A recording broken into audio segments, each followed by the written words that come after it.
Le 7 juillet 2026, le cabinet civil de la présidence de la République annonçait le départ du chef de l'État pour un séjour privé en Europe. 11 jours plus tard, le gouvernement, par l'intermédiaire du ministère de la Communication, démentait les informations publiées par Jeune Afrique dans son édition en ligne, selon lesquelles le président de la République aurait été hospitalisé en Suisse.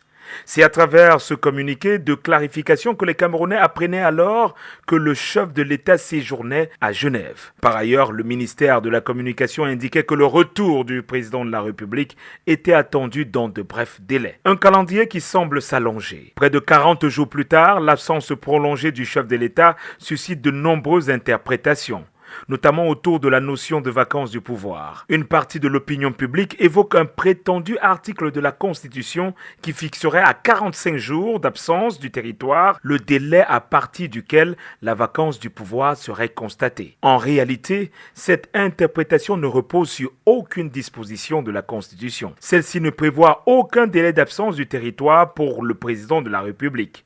La vacance du pouvoir est envisagée dans des cas précis, notamment en cas de décès, de démission ou d'empêchement définitif. En revanche, la Constitution ne définit pas clairement les conditions permettant de constater un empêchement définitif du chef de l'État. C'est le flou à ce niveau. Par ailleurs, dans un régime où l'hypercentralisation du pouvoir exige l'aval présidentiel pour la moindre décision stratégique, chaque jour passé hors du territoire national grippe l'appareil d'État. Cette absence prolongée a fait le lit de nombreuses intrigues au sein du sérail, illustrées notamment par l'épisode du vrai-faux décret présidentiel. Ce vide physique a ainsi exacerbé la guerre des clans pour le contrôle de l'appareil d'État.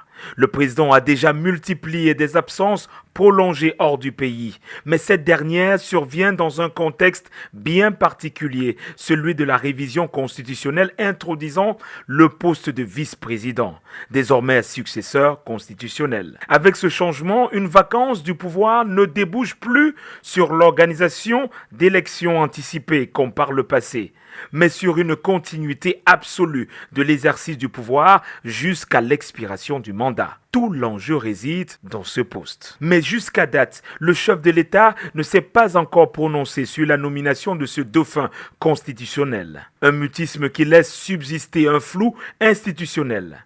Certes, la Constitution prévoit qu'en cas de vacances non pourvues par un vice-président, le président du Sénat assure l'intérim pour organiser des élections anticipées. Mais le vide politique, lui, il reste entier. Les absences du chef de l'État, au-delà d'exacerber les guerres de tranchées pour le poste de vice-président, risquent d'engendrer une paralysie décisionnelle au sommet de l'État et de plonger l'opinion publique dans une profonde incertitude.